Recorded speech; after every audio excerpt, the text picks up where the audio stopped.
محترم و عزتمندو، نن درته د رمضان المبارک د اخیری عشرې یو خاص وظیفه یعنی دعا تاسو ته وړاندې کومه چې هغه وظیفه د جهنم د اور نه، د جهنم د عذاب نه د بچ کېدلو وظیفه او دعا ده. چې دا وظیفه محترمو هر مؤمن مسلمان دا غواړي چې زه د جهنم د اور نه، د عذاب نه بچ شم او جنت لو والا انسان جوړ شم. نو محترمو صرف په دې اخیری عشره کې دا وظیفه، دا دعا یو 2-3 منټه لګي.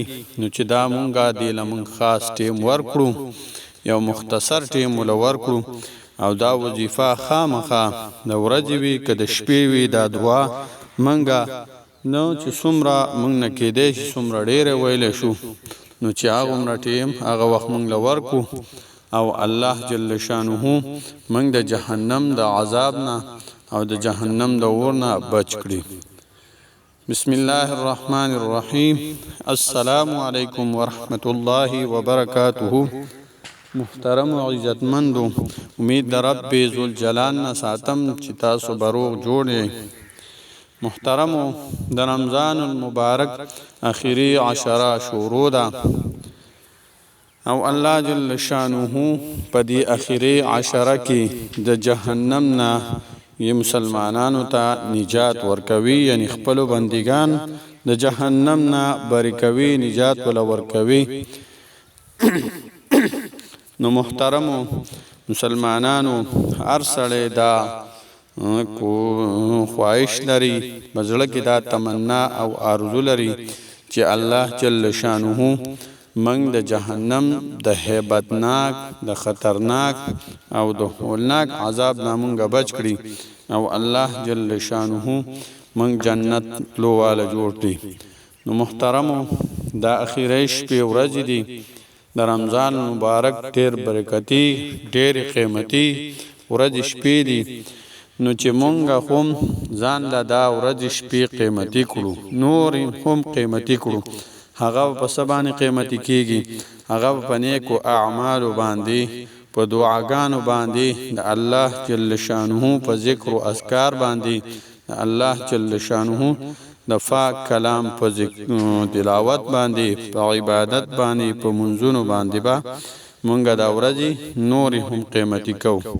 نو محترمو د دې دفاره دا دعا ده د اخیری ورځو شپو کې الله جل شانه اسی هم مؤمنانو مسلمانانو ته جهنم د عذاب نه، جهنم د اور نه نجات ورکوي.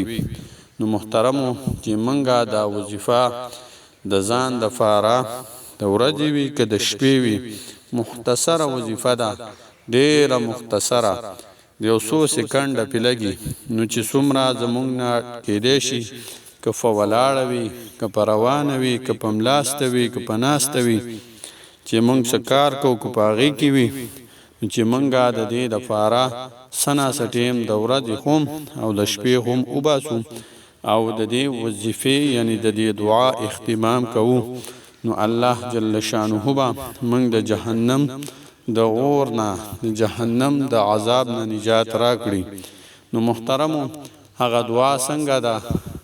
هغه دعا دا ده: اللهم اجرنا من النار. که یو سړی د نورو خلکو د پاره، د خاندان د پاره، د ډېرو خلکو د پاره وی، نو هغه به وی اللهم اجرنا من النار. که یو سړی صرف د ځان د پاره وی، نو هغه به داسې الفاظ وی: اللهم اجرنی من النار، اللهم اجرنی من النار.